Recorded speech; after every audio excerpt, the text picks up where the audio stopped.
Once upon a time, I met a goblin. Usually, when one encounters a goblin, it is best to avoid contact. But there was no denying that we had caught sight of one another. So we regarded each other with a curt nod, which led to a bit of chatter, which led to the making of the Goblin Throne. "I hear you make things, and I'm wanting a great chair." He gave me a list of requirements. It must not look out of place in the goblin's den. The seat must be well cushioned.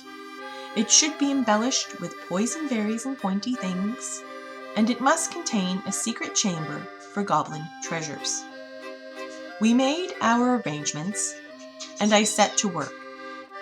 After considering the goblin's needs, I chose a trinket drawer stand and set to work. I assembled all the pieces and gave the whole thing a coat of black acrylic paint. I gathered peeling bark from old logs on our property and dried them well in the oven. Then began the long process of applying it to the surface of the throne. Applying bark is like putting together a jigsaw puzzle where the pieces only kind of fit.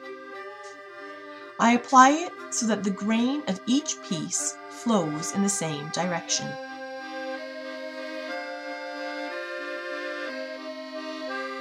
I carefully apply bark to the front of the little drawer too, ensuring that it's still functional.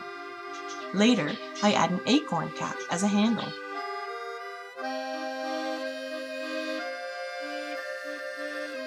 Little twigs were added to the edges to appeal to the goblin's fondness of pointy, twiggy things.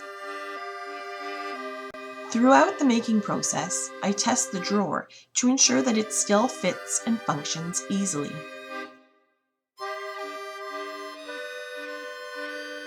Moss is stuffed into the gaps in the bark and added to uncovered edges. Any overly enthusiastic application can be trimmed later.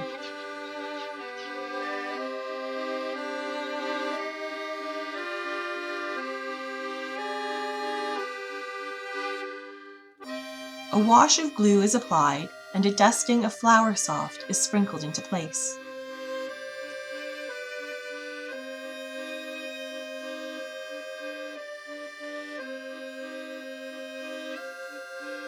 Any areas that need camouflage are given attention.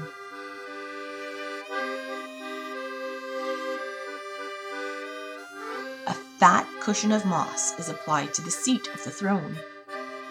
Goblins are even grumpier when their bums are not comfortable.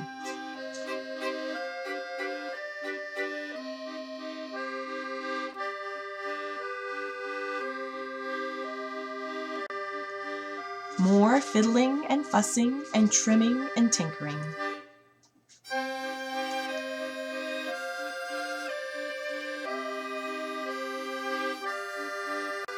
The back of the throne gets attention too.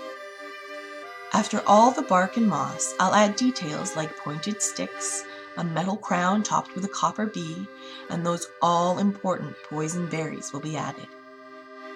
If you're too sensible to engage in a goblin project, consider a chair for a fairy queen. Replace the pointed sticks and poison berries with pretty paper flowers and a sprinkling of fairy dust. As for my goblin, he was well pleased with his royal throne and immediately filled his secret drawer with found buttons, a feather he stole from our hen house, and a skull cleaned by time and found along the shore. He set his chair beneath a large pine and sat on the mossy bench to enjoy a tankard of goblin ale. He didn't say thank you, but that's quite all right, because goblins never do.